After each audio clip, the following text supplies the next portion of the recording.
자, 우리 12월 16일 문제입니다. 8회 6번 문제를 한번 볼게요. 다음 중 재고자산에 관련된 설명에다 옳지 않은 것을 물었습니다. 재고자산이란 정상적인 영업 과정에서 판매를 위해서 보유 중이거나 생산 중인 자산을 의미한다. 맞죠? 자, 두 번째는요. 재고자산을 구입한 후에 상품의 하자로 인해서 매입되고 할인받은 경우에는 재고자산 매입가액에서 차감한다. 우리 총 매입액 마이너스 매입 할인 들어가잖아, 그치? 매입 할인 들어가는 거니까 매입 계정에서 차감하는 거 맞습니다. 부동산 매매업을 영위하고 있는 기업이 보유하고 있는 판매 목적의 부동산, 당연히 재고자산으로 분류하는 거 맞죠? 4번에는 뭐가 틀렸나 보자. 그러면 생물자산에서 수확한 농림업 수확물로 구성된 재고자산은 순공정가치와 사용가치 중 큰 금액으로 측정한다라고 나와 있는데, 여러분 재고자산은 뭐야? 판매가 목적인 거잖아, 그지? 사용이 목적이 아니죠, 그쵸? 그러니까 사용가치가 여기서 나올 이유가 있어요, 없어요? 없죠. 공정가치로 측정해서 수확 시점을 최초로 인식한다, 이렇게 나와야 되겠죠. 자, 다시 한번 재고자산의 의미가 뭐라고요? 판매 목적인 거잖아. 그래서 생물자산에서 수확한 농림업 수확물로 구성된 재고자산은 사용가치가 나올 이유가 없는 거죠, 그쵸? 그러니까 공정가치로 측정을 해서 수확 시점에 최초로 인식을 해주시면 되는 겁니다. 그래서 6번에 옳지 않은 것은 4번이었어요. 자, 7번 문제를 한번 볼까요? 재고자산 원가 흐름에 관련된 가정에 관한 설명이다. 옳지 않은 것을 물었습니다. 자, 한국채택국제 회계 기준은 재고자산의 단위원가 결정 방법으로 개별법, 선인선출법, 가중평균법. 여러분 가중평균법이라고 하면 총평균법, 그 다음에 또 뭐 이동평균법을 의미하는 거고요. 후이선출법은 허용하지 않는다. 설명한 적이 있었죠, 그쵸? 후이선출법은 IFRS 취지하고는 안 맞는다라고 그랬어요. 왜? 여기 봐요. 후이선출법은 가장 최근 걸 팔아치우는 거지. 또 남아있는 게 옛날 게 남아있잖아. 역사적 원가가 남아있죠? IFRS는 역사적 원가로 표시하는 게 아니라 공정가치로 표시를 하게끔 많이 유도를 하고 있는데, 이거는 그 유도에 그죠? 해당되지 않는 방법이란 말이야. 그래서 후이선출법은 허용하지 않습니다. 재고자산의 단위당 원가 결정 방법은 동일한 용도나 성격을 지닌 재고자산에 대해서 동일하게 적용한다. 이게 무슨 말이냐면, 여러분 이게 잠깐만요. 첫 번째, 상품과 제품 이렇게 묶어서 적용할 수가 있고요. 성격 같은 거니까 원재료 따로, 그 다음에 제공품 따로 이렇게 적용할 수가 있는 겁니다. 원재료하고 제공품을 묶을 수 있다 없다? 없다라는 얘기예요. 그래서 상품이 선인선출법이면 제품도 무슨 법을 써야 된다고요? 선인선출법을 써줘야 돼. 근데 얘는 이동평균법을 써도 되고 얘는 총평균법을 써도 상관이 없는 겁니다. 이렇게 성격이나 성질 비슷한 것끼리 묶어서 쓸 수 있다라는 거 알아두시면 됩니다. 3번 3번 회계 기간 중에 재고자산의 취득 단가가 계속 상승하는 상황에서 기말재고 수량이 기초재고 수량보다 같거나 증가하는 경우, 여러분 이거 뭐죠? 물가가 상승하는 거고요. 두 번째 조건은 기초재고보다 기말재고가 크거나 같을 때. 첫 번째, 이익이 큰 순서는, 이익이 크려고 하면 기말재고가 커야 되겠죠? 이익이 큰 순서 제일 큰 게 뭐라고 그랬어요? 선인선출법, 다음이 이동평균법, 다음이 총평균법이라고 그랬습니다. 총평균법. 이익이 크거나 기말재고가 큰 순서, 선인선출법, 이동평균법, 총평균법. 자, 그래서 여기에 대한 문장을 보시면은 동그라미 3번 보는 거죠, 그치? 취득단가 계속해서 상승한다. 물가가 상승하는 거고요. 기말재고 수량이 기초재고 수량보다 같거나 증가하는 경우 선인선출법 하에 기말재고자산은 평균법의 기말재고자산보다 더 적게 계산되는 게 아니라 많이 계산되는 거라고. 여기 봐요. 이익이 큰 순서, 재고자산이 큰 순서라고 그랬잖아, 그치? 그러니까 3번이 틀린 문장입니다. 자, 회계 기간 중에 재고자산의 취득단가가 계속 상승하는 상황에서 물가가 상승하고요. 기말재고 수량이 기초재고 수량보다 같거나 증가하는 경우 선인선출법 하에 당기순이익이 가중평균법의 당기순이익보다 더 크게 계산된다. 맞습니다. 8번 문제를 보시면 재고자산 평가 충당금의 잔액을 물었네요. 그죠? 충당금의 잔액을 물었습니다. 자, 여러분들 장부 수량이 나와 있어요. 그러면은 쓰는 순서가 있다. 첫 번째 장부 재고액, 장부 재고액. 두 번째는 실지 재고액, 실지 재고액. 세 번째는 순실현, 세 번째는 순실현 가능액. 이렇게 쓰는 순서대로 계산을 먼저 해주시면 돼요. 장부 재고액, 실지 재고액, 순실현 가능액. 그러면 자, 장부 재고액은 결산 수정 전 장부 수량이 몇 개라고 나와 있어요? 100개. 100개 곱하기 원가는 얼마라고 나와 있어? 대당 200원 나와 있죠? 원가는 200원. 이렇게 해주시면 2만 원이 나오네요. 얘가 장부 재고액이 되는 거고요. 실지 재고 수량이 몇 개라고 나와 있어요? 90개 나와 있죠? 여러분 여기 볼래요? 얘가 90개예요.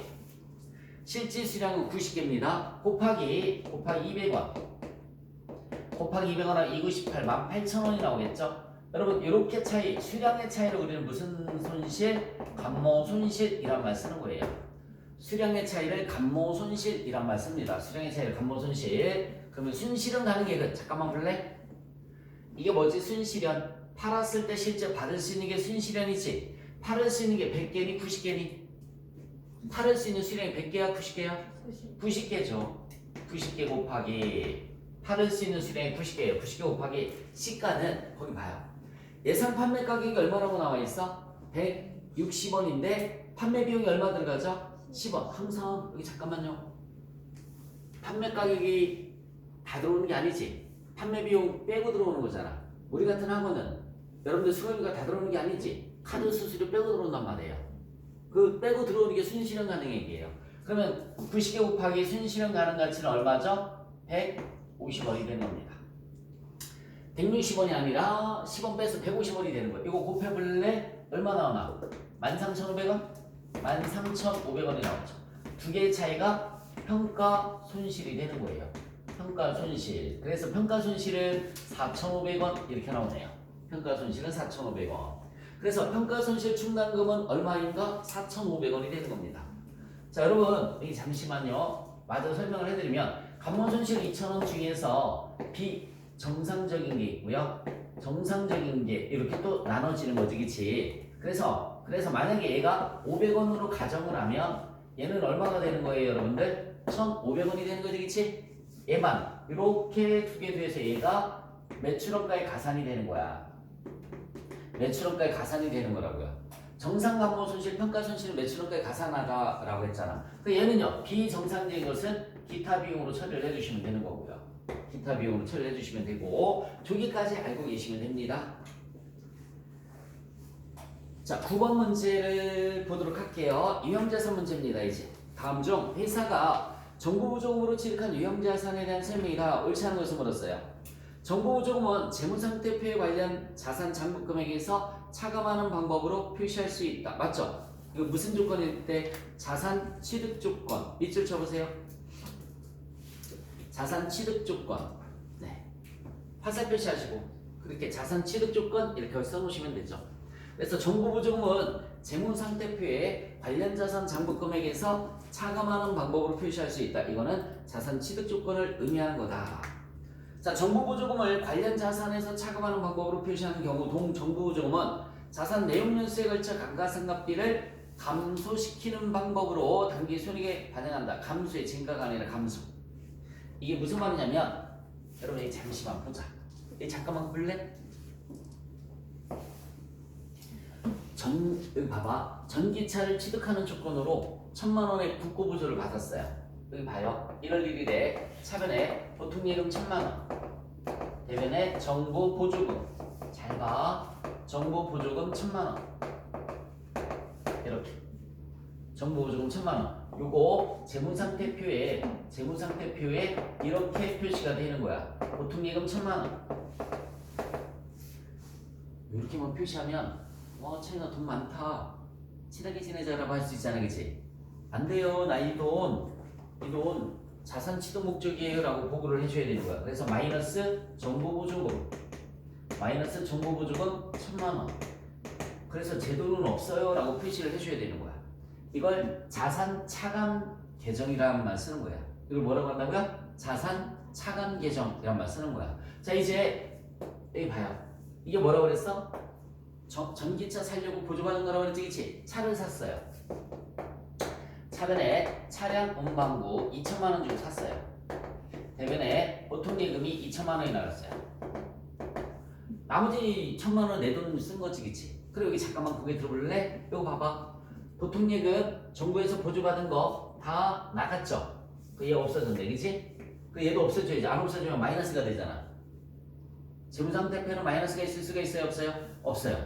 그래서 얘도 없애줘야 돼. 이렇게 없애줘야 돼. 그러니까 차변에 정부보조금 이렇게 없어져요. 차변에 정부보조금 1,000만 원. 반대편에 가서 이렇게 없어지는 거야. 그럼 얘도 없어졌죠. 얘도 없어진 거지, 그치? 자, 여기 봐. 얘가 없어져서 얘도 없어졌지? 뭐가 생겼어? 차량 운반부가 생겼지, 그치? 차량 운반부가 생겼어요. 그러면 여기에 차량 운반부가 2천만 원인가요? 야, 너 돈 많다. 2천만 원짜리 차도 사고. 아니야. 나라에서 지원받은 거 있어. 그치? 그래서 여기에 대한 정부 보조금을 다시 만들어줘야 되는 거야. 여기에 대한 정부 보조금을 1,000만 원을 다시 만들어주는 거야. 그러면 여기 마이너스 정부 보조금 1,000만 원 이렇게 들어가는 거야. 그래서 내 돈 들어간 거는 1,000만 원밖에 없어요 라고 하는 거지.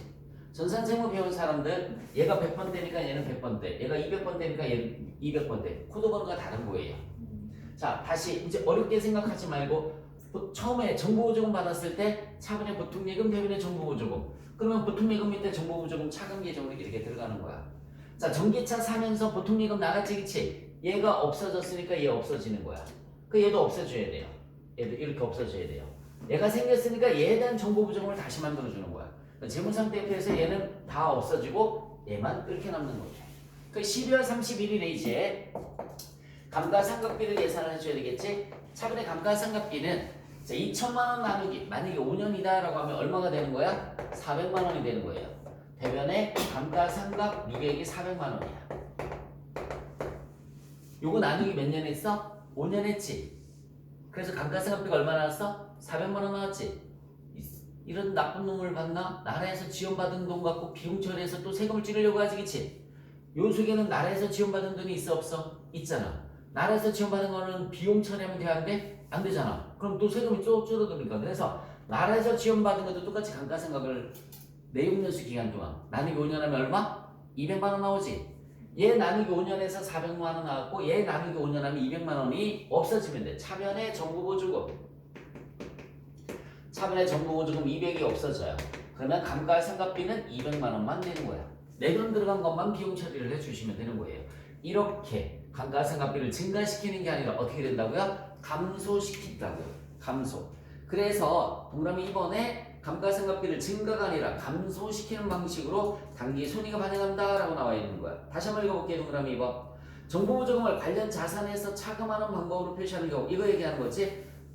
동정보보조금은 자산 내용연수에 걸쳐 감가상각비를 감소시킨다. 옳지 않은 것은 2번이었어요.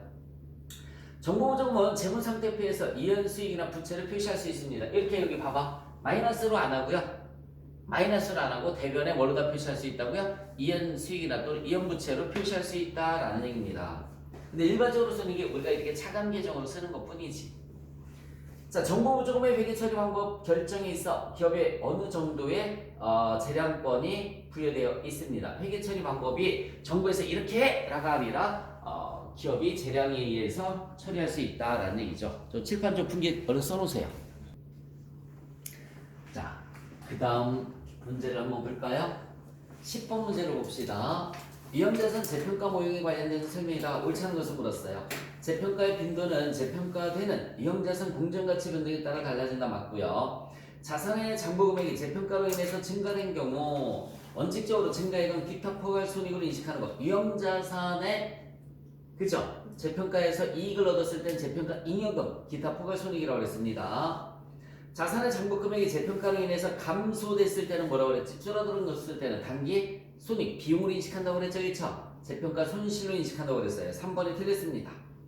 자산을 사용함에 따라 재평가 잉여금의 일부를 이익 잉여금으로 대체할 수 있습니다. 자산을 사용함에 따라 재평가 잉여금의 일부를 이익 잉여금으로 대체할 수 있는 것도 맞고요. 그래서 옳지 않은 것은 3번. 11번 문제를 한번 볼까요? 뭘 물었습니까? 손상차손 환입을 물었네요. 손상차손 환입을 물었어요. 그러면 자, 여러분들 칠판 보세요. 손상차손의 뜻이 뭐냐면 일단 받아 적어보실래요? 손상차손. 자, 우리 있으려나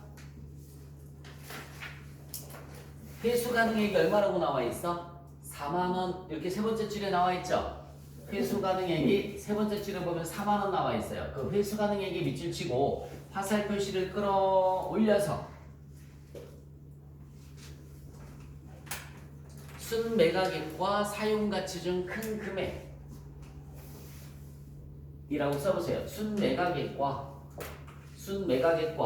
사용가치, 순매각액과 사용가치 중 큰 금액. 자, 그걸 우리가 회수 가능액이란 말 쓰는 거야. 친절하게도 회수 가능액이 나와 있어요. 만약에 안 나와 있을 때는 회수 가능액이란 글자가 없을 때는 지금 말씀드렸던 것처럼 순매각액과 사용가치 중 큰 금액을 회수 가능액으로 봐줘야 되는 겁니다. 자, 손상차손 환입을 구해주려고 하면 일단은 손상차손부터 다 구할 수 있어야 되는데 제가 칠판에 이렇게 써볼게요. 손상차손이 나오면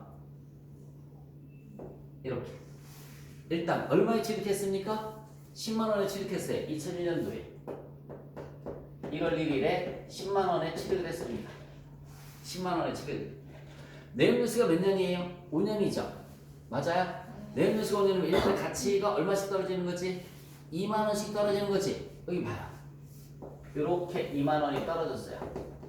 그러면 2001년 12월 31일에는 8만원짜리가 되죠. 그치?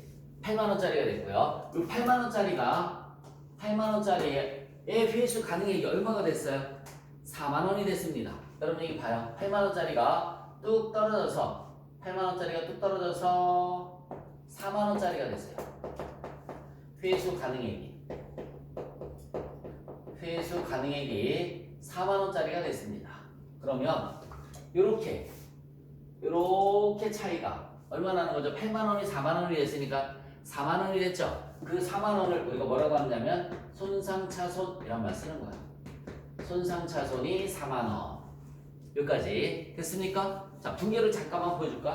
분계도 가끔 시험 문제 나온단 말이에요. 여러분 여기 봐봐. 처음에 1월 1일에 뭘 사갖고 온 거야? 기계를 사갖고 왔네요. 차변에 기계장치 10만원. 대변에 감가상각 누계액이 10만원. 뭐래? 갑자기 얘가 왜 나와? 차변에 기계장치 10만원, 대변에 보통예금 10만원. 자, 12월 31일에 여러분 여기 봐요. 01년 감가상각을 먼저 하는 거야. 감가상각비 2만원, 대변에는 감가상각 누계액이 2만원. 그리고 나서 손상차손이 얼마가 됐어요? 4만원만큼 떨어졌지. 여기 봐. 내 손가락 봐라. 10만원 분기했지. 2만원 분기했지. 뚝 떨어졌어요. 4만원 분기를 해주시면 돼요. 차변에 같은 날짜예요. 차변에 손상차손, 유형자산 손상차손. 따라서 해봐. 뭐라고요? 유형자산 손상차손. 유형자산자는 생략을 한 거야. 금액은 얼마? 4만원. 대변에는 손상차손 손상차손 누계액이 4만원. 이렇게 분계를 해주는 겁니다. 굳이 분계를 하자라고 하면 얘가 재무상태표에 어떻게 표시가 되냐면 12월 31일 재무상태표를 그리면 여기에 기계장치가 10만원이에요. 마이너스 감가상각 누계액을 먼저 써주는 거야. 감가상각 누계액을 2만원 먼저 써주고요. 그리고 나서 마이너스 손상차손 누계액을 써주는 거예요. 4만원. 는 하면 10만원에서 2만원 빼면 8만원, 8만원에서 4만원 빼니까 얼마가 되는 거죠? 4만원. 이렇게. 그래서 회수 가능액으로 조정을 하는 거예요. 장부가액을 회수 가능액으로 조정한다. 이런 말 써요. 장부가액을 회수 가능액으로 조정한다. 분기까지 할 줄 알아야지. 시험 문제만 맞추면 뭐야? 나중에 분기를 못하면 의미가 없잖아요. 그렇죠? 그래서 사왔을 때 분기, 감가상각하고 손상차손. 이 순서가 뒤바뀌면 안 돼요. 반드시 뭐부터 하는 거라고? 감가상각을 먼저 한 다음에 손상차손을 인식을 해줘야 되는 겁니다. 그럼 이제 그 다음부터는 이제 여기 봐요. 이렇게 가는 거야. 이렇게. 그러면 몇 번 남았니? 5년 중에 한 번밖에 안 했잖아. 몇 번 남았어요? 4번 남은 거야. 여기 봐요. 나누기 4년. 그러면 얼마씩 나오니? 10,000원 나오지, 그치? 그럼 여기 봐. 10,000원 가치가 떨어져서 이때는 얼마가 되는 거지? 30,000원이 되는 거죠. 요거는 2002년 12월 31일에 이제 30,000원이 됐습니다. 맞아요? 자, 언제 환입됐다고 나와 있어? 2002년도 말에 회수가능액이 얼마로 늘어났습니까? 8만원으로 늘어났지, 그치? 바로 3만원짜리가, 여기 봐요. 바로 3만원짜리가 8만원으로 늘어났어. 어디까지 화살 표시가 올라가야 되는지 결정을 해줘야 되는데, 선생님 봐봐. 잠깐만. 정상적인 걸 한번 그려보자. 10만원에 샀었지. 얼마 가치가 떨어져? 2만원. 그럼 얼마야? 8만원. 그 다음에 또 얼마 가치가 떨어져? 2만원. 얼마짜리가 되는 거지? 6만원. 그치? 맞아요? 그러면은 3만원짜리가 잘 봐야 돼. 얼마로 회복됐다라고 그랬어요? 8만원? 자, 여기 봐. 6만원을 뚫고 올라가네. 8만원. 그치? 근데 원가 모형을 선택하고 있다고 그랬잖아. 원가 모형에서는 재평가를 하니 안 하니? 원가 모형에서는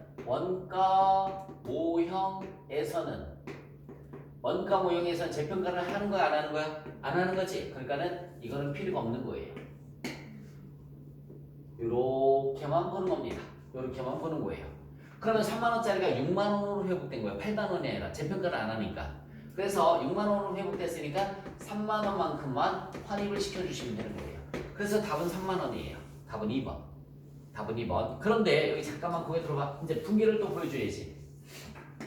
분계를 보여줄게요. 자, 다시 처음에 여기서부터 보자. 10만원짜리가 2만원 가치가 떨어졌고 8만원짜리가 4만원이 됐죠. 손상차손 4만원 가져왔지? 4만원 나누기 4년 하면 만원 감가상각 해줘야 된다고 그랬죠? 그 다음 년도 12월 31일에 감가상각비는 만원이에요. 대변에 감가상각 누계액도 얼마가 되느냐면 만원이 되는 거야. 자, 이제 3만원짜리가 다시 6만원이 됐다고 그랬지 8만원이 아니라고요. 재평가를 안 하니까 원가모형은 얼마 환입됐다고 그랬어? 3만원 환입됐다고 그랬죠? 그럼 분계 어떻게 주면 되느냐면 누계액이 없어지면 돼. 손상차손 누계액 얼마? 3만원 없어지고요. 손상차손 환입이라고 합니다. 손상차손 환입 3만원. 얘가 기타 비용이에요. 얘가 기타 비용. 즉 일반 기업회계 기준으로 하면 영업의 비용이야. 그래서 얘는 기타 수익입니다. 즉 영업의 수익에 속하는 거예요. 영업의 수익, 즉 기타 수익이라고 해요. 기타 수익. IFRS에서는 영업의 수익, 영업의 비용이라는 말 안 쓰고 기타 비용, 기타 수익이라고 하니까 그래서 분계를 굳이 하면 이렇게 분계가 되는 거야. 그러면 재무상태표에서 12월 31일 재무상태표에서 기계는 10만원이고요. 마이너스 감가상각 누계액은 만원이 늘어나서 3만원이 되는 거야. 마이너스 손상차손 누계액은 얼마 있었는데? 4만원이 있었는데 3만원이 없어졌지? 얼마만 남아요 그러면? 만원만 남는 거고요. 그러면 얘가 얼마가 될까요? 6만원으로 다시 조정이 되는 거지. 그럼 그 다음에 감가상각은 여기서 또 이렇게 넘어가는 거고요. 얼마씩? 2만원씩 다시 또 넘어가는 거고. 요 원리를 이해를 해주시면 됩니다. 정리 먼저 한번 해보세요. 분계까지 할 수 있어야 된다고 했어요. 자, 시험 문제에서는 이제 분계 문제가 나온 게 아니니까 이제 여기 봐요. 다시 한번 간단하게 답만 구해야 되잖아, 그치? 그럼 여기 이렇게 하면 돼. 10만원에 취득을 했어요. 내용 뉴스가 몇 년이라고 그랬어요? 5년. 그럼 여기 봐요. 하나 2만원 줄어들어요. 3만원. 또 하나 2만원 줄어들어요. 6만원. 더 이상 쓸 필요는 없는 거야. 왜? 두 번째 연도 말에 손상차손 환입을 물었으니까, 그치? 계속 세 번째면 또 한 번 내려가면 되는데. 자, 이제 8만원짜리가 얼마로 줄어들었다고 그랬지? 4만원으로 줄어들었다고 그랬죠? 4만원으로 이렇게 줄어들었어요. 맞아? 그러면 나누기, 여기 봐봐. 얘가 손상차손이고 이거 나누기 몇 년? 4년. 이렇게 하면 얼마씩 줄어드는 거지? 만원이 줄어들어서 이때 금액이 얼마가 되는 거예요? 3만원. 그치? 물음이 뭘 물었느냐? 손상차손을 물었으면 이게 답이지. 맞아요? 요거 묻는 시험 문제가 첫 번째 나오는 거고 손상차손. 손상차손 얼마예요? 안 쓸게 자꾸 쓰면 복잡하니까 8만 원짜리가 4만 원이 됐으니까 얼마? 4만 원. 얘가 첫 번째 무릎. 두 번째 무릎은 나누기 4년 하면 만 원이 나온다고 그랬지? 두 번째 무릎. 감가상각비가 얼마니? 그치? 세 번째 손상차손 환입은 얼마니? 그럼 3만 원짜리가 이거 필요 없다가 그냥 6만 원. 그치? 얼마예요? 세 번째 무릎 손상차손 환입은 3만 원. 이렇게. 만약에 8만 원으로 회복된 게 아니라 5만 원으로 회복됐어. 5만 원. 여기서 멈추겠다. 올라가다 그지? 그러면 3만 원짜리가 얼마? 5만 원. 얼마? 2만 원. 그러니까 요 그림만 그릴 줄 알면 되는 거야. 그지? 자, 시험 문제가 손상차손이나 손상차손 환입을 물으면 요것만 그려라. 분계는 참고로 해서 알아두시면 되는 거고요. 자, 그 다음에 12번 문제를 한번 볼게요. 12번 문제를 보시면 자, 새로운 항공기 엔진 개발 프로젝트와 관련해서 R&D 비용으로 총 120억 원을 지출하였다. 이 연구 단계에서 지출된 금액이 70억 원, 밑줄 치시고 연구 단계에서 지출된 금액 70억 원에 밑줄 쳤어요? 비용 이렇게 써보세요. 연구 단계에서 지출된 금액이 70억 원이에요. 비용. 나머지 50억 원은 개발 단계에서 지출하였다. 자산인데 그 중에서 30억 원은 자산인식 요건을 충족시키지 못하였으나까지 끊어보세요. 좀 뭐 엄청 복잡한 것 같은데 간단한 거야.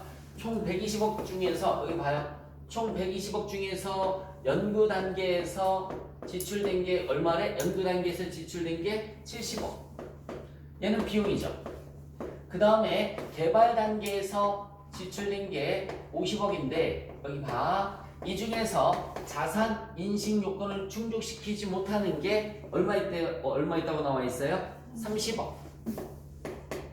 그 나머지 자산 인식 요건을 충족시키는 게 얼마 있는 거지? 20억. 그죠? 물으면 뭘 물었습니까, 여러분들? 단기 비용 처리. 단기 비용으로 처리되는 금액은 얼마인가 이렇게 물었습니다. 여기 봐요. 이렇게. 얼마니? 100억이죠. 비용으로 처리되는 금액은 100억. 4번이 답이 되는 거죠. 4번. 자, 13번 문제를 보시면 다음 중 무형자산 상각에 관한 설명이다. 옳지 않은 것을 물었습니다. 무형자산의 상각 방법은 자산 경제적 효익이 소비되는 형태를 반영해야 하며 형태를 신뢰성 있게 결정할 수 없는 경우에는 정액법을 사용한다. 맞습니다. 잔존가치나 상각기간 상각 방법은 매 회계연도 말에 검토를 해줘야 되는 것도 맞고요. 여러분, 무형자산의 잔존가치 상각기간, 상각 방법을 변경하는 경우에는 추정의 변경으로 보는 것까지는 맞는 문장이죠. 근데 추정의 변경은 소구법을 쓴다, 전진법을 쓴다, 전진법을 쓴다라고 했어요. 그래서 3번이 옳지 않은 겁니다. 상각과 관련된 걸 변경하는 것은 추정의 변경이라는 말을 쓰는 거고요. 추정의 변경. 그리고 소급 적용하는 게 아니라 전진 적용한다. 그래서 옳지 않은 것은 3번이고요. 4번 문제를 보자. 내용연수가 유한한 무형자산은 내용연수 기간 동안 상각을 하고 내용연수가 비한정인 무형자산은 상각을 하지 않는다. 맞죠? 답은 3번이고요. 14번. 투자부동산 후속 측정에 관련된 설명이다. 옳은 것을 물었습니다. 투자부동산으로 분류된 건물에 대해서 공정가치 모형을 적용할 경우 잔여 내용연수 기간 동안 공정가치에 기초해서 감가상각을 한다. 여러분 여기 봐요. 투자부동산은 원가 모형일 때는 감가상각을 한다라고 그랬지. 근데 공정가치 모형일 때는 감가상각을 하지 않는다. 유형자산이랑 비교해서 아까 설명했었잖아, 이제 감가상각을 하지 않는다. 그래서 1번 틀렸어요. 감가상각하지 않는다. 자, 2번 공정가치 모형과 원가 모형 중 하나를 선택해서 투자부동산의 유형별로 동일하게 적용한다. 여러분 여기 잠시만. 유형별로 적용하는 거는 유형자산만 그런 거예요. 유형자산만. 투자부동산은 모든 투자부동산을 모두 같게 적용을 해줘야 되는 겁니다. 잠깐만. 잠시만. 날 봐봐. 유형자산은 토지를 재평가하면 토지만 다 재평가를 하면 돼요. 건물은 안 해도 된다고요. 근데 투자부동산이 토지를 재평가하잖아, 그치? 그러면은 투자부동산이 뭐도 해야 된다고요? 건물도 해야 된다고요. 투자부동산 전체를 재평가를 해줘야 된다라는 그런 의미예요. 한 번만 다시. 유형자산은 유형별로 해주면 되는 거야. 토지 재평가? 그럼 토지를 다 재평가를 해주면 돼. 근데 건물을 안 해도 돼요. 근데 투자부동산은 투자부동산인 토지를 재평가를 하면 투자부동산인 건물도 재평가를 해야 된다라는 얘기입니다. 그래서 2번 틀렸어요. 유형별이 아니라 모두 동일하게 적용을 해줘야 되는 거고요. 자, 투자부동산 공정가치 모형을 적용할 때 발생하는 손익은 기타 포괄 손익이 아니라 뭐라고 그랬지? 단기 손익이라고 그랬죠. 투자부동산은 무조건 단기 손익으로 처리를 합니다. 투자부동산의 용도가 변경돼서 자가 사용을 개시했을 때는 투자부동산을 뭘로다가 대체한다? 유형자산으로 대체하는 거 맞습니다. 투자부동산이 아니라 유형자산으로 대체가 돼야 된다라는 것까지 기억을 해주시면 되고, 다시 한번 제가 여기다 써볼까요? 잠시만. 유형자산은요, 유형자산은 취득 원가에서 시작해서 위로 올라가면, 이렇게 올라가면, 내려오면 다 뭐라고 그랬어요? 이거 내려오는 것도 잉여금, 이쪽으로 올라가는 걸로 했다. 잉여금이 늘어났다가 내려오면 잉여금이 줄어드는 거죠. 맞아요? 기타 포괄손익이라고 했어요. 얘는 기타 포괄손익, 얘는 기타 포괄손익. 밑에서는 내려오면 손실, 내려오면 손실 뭐라고 그랬죠? 비용이고요. 여기에서 올라가면 이익은 뭐라고 그랬죠? 수익이라고 그랬어요. 요때도 감가상각을 하지만 이렇게 했을 때도 감가상각을 해줘야 된다라고 그랬던 거 기억나죠? 유형자산은 다 감가상각을 저렇게 해줘야 돼요. 자, 그런데 투자부동산은